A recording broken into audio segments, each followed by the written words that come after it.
रहते थे। वे सभी अलग अलग थे लेकिन फिर भी साथ रहते थे क्योंकि मटर की फली अभी भी बंद थी।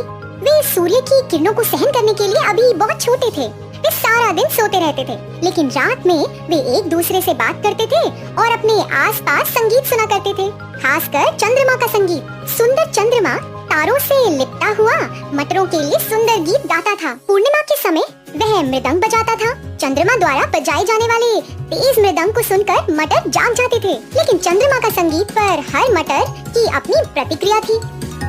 मुझे मृदंग की आवाज बहुत पसंद है, बूम बूम बूम। मुझे तो गिटार बहुत पसंद है, मैं तो इससे प्यार करता हूँ, यह कितना सुखदायक है। मुझे तो वीणा बजाने का तरीका बहुत पसंद है, यह बहुत खूबसूरत है। आहा, इतना मधुर। ओह, यहाँ शांति क्यों नहीं है? संगीत को भूल जाओ। मुझे जितना हो सके उतना सोना पसंद है। चौथा मटर बहुत आलसी था।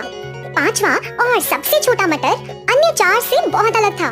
मुझे हर तरह का संगीत पसंद है, चाहे वो गिटार हो, मृदंग या फिर वीणा।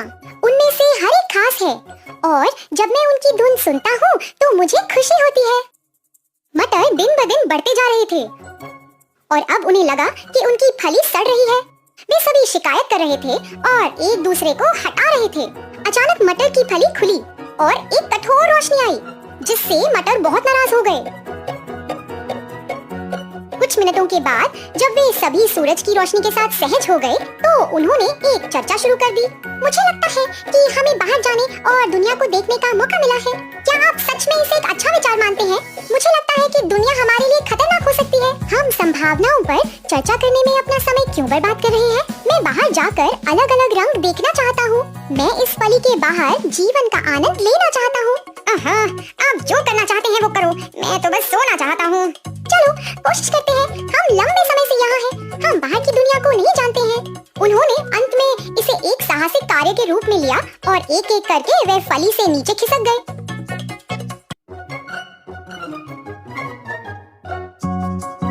वे सभी मटर के ढेर पर उतरे। वाह, वो तो कितना सुंदर है। अरे देखो, हम जमीन से इतनी ऊंची एक शाखा पर बैठे हैं। जैसा कि वे नई दुनिया के बारे में बात कर रहे थे, वे देख रहे थे कि एक लड़का उन्हें देख रहा है।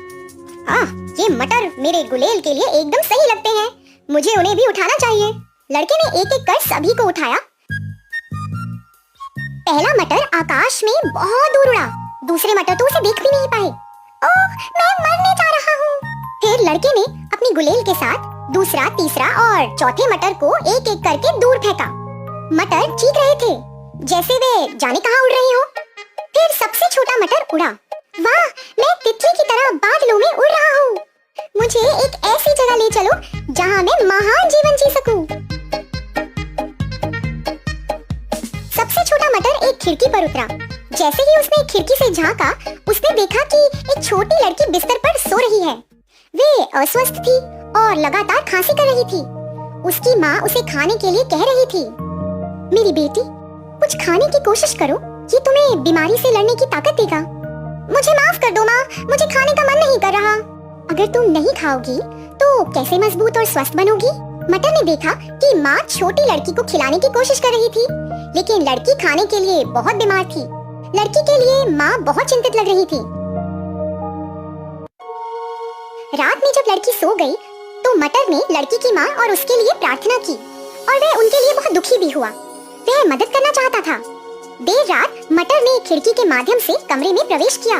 चंद्रमा की रोशनी के साथ मटर ने लड़की के लिए मृदंग के साथ एक गीत गाया। अरे वहाँ कौन है? मुझे अभी कुछ आवाज सुनाई दे रही है। ये मैं हूँ, मैं यहाँ खिड़की में हूँ। अरे क्या तुम बोल रहे हो? मैंने पहले कभी मटर बोलते हुए नहीं देखा। मैं गा भी सकता हूँ। मैं आपके लिए चंद्रमा के मृदंग के साथ एक गीत गा रहा था। क्या चांद का मृदंग? मैंने तो इसे सुना नहीं। आपको एक विशेष मटर होना चाहिए। इस दुनिया में हर कोई विशेष है और हर चीज में कुछ संगीत है। हमें सिर्फ ध्यान से सुनना है। आपके कहने का ये मतलब है कि मैं चांद का मृदंग सुन सकती हूँ? इस दुनिया में सब कुछ संभव है यदि आप विश्वास करते हो। ओह हाँ, मुझे लगता है कि अब चंद्रमा के मृदंग को सुन सकती हूँ मैं। लेकिन एक चीज है जो मेरे लिए संभव नहीं है। वो क्या है? मैं इस बीमारी से ठीक नहीं हो पाऊंगी। ओह, ऐसा मत कहो कि क्या होगा। अगर मैं एक मटर के अलावा कुछ और बन सकूं तो तब आप फिर से बेहतर बन सकते हैं। लेकिन आप केवल एक मटर हैं। आप और क्या बन सकते हैं? खुद पर विश्वास रखें और आप कुछ भी कर सकते हैं। अगर मैं कुछ और बन जाऊं, तो क्या आप मानेंगे कि आप ठीक हो सकते हो? हाँ ठीक है। सुबह जब लड़की जाग गई तो उसे मटर के साथ बातचीत याद आई। वह खिड़की के पास मटर को तलाश रही थी, लेकिन वो तो वहाँ नहीं था। ये कितना सुंदर है। जैसा कि मटर ने कहा, क्या मैं ये नहीं मान सकती कि मैं ठीक हो सकती हूँ? मुझे लगता है कि मैं बेहतर हो जाऊंगी। इसी बीच सबसे छोटा मटर उसे प्रेरित करना चाहता था। वह खिड़की के बाहर रहा और कुछ दिनों तक धूल में लिपटा रहा। बाद में जब सर्दी आ गई तो धूल ने उसे बर्फ से बचने में मदद की। हर दिन वह खुद को अपने लक्ष्य की ओर धकेल रहा था। अगर मैं कुछ और दिनों तक अपनी इन परिस्थितियों से गुजरता रहा तो मुझे लगता है कि मैं अपना लक्ष्य हासिल कर सकता हूँ और छोटी लड़की से भी अपना वादा निभा सकता हूँ। सबसे मजबूत मटर सर्दियों के दौरान अपनी इच्छा शक्ति से बच गया। मौसम बदल गया और छोटा मटर तो अब खिल गया। वह कुछ शाखाओं और सुंदर फूलों के एक जोड़े के साथ एक पौधे में बदल गया। एक दिन लड़की की माँ ने खिड़की के बाहर उस सुंदर मटर के पौधे को देखा। देखो मेरी बेटी, ये हमारी खिड़की पर एक मटर है। अरे वाह, इसने अपना वादा निभा लिया माँ। क्या? कैसा वादा? माँ, ये मटर जो अब खिल चुका है और एक दूसरे रूप में तब्दील हो गया है। अब मुझे विश्वास है कि मैं ठीक हो सकती हूँ। अगर कोई मटर अपना जीवन बदल सकता है तो मैं क्यों नहीं बदल सकती? हाँ हाँ मेरे बच्चे, बेशक आप जल्दी बेहतर होंगी। लड़की मटर के पौधे को देखकर मुस्कुराई। उसकी माँ ने उस पौधे को धन्यवाद दिया और हर दिन उसकी अच्छी देखभाल की। कुछ दिनों बाद छोटी लड़की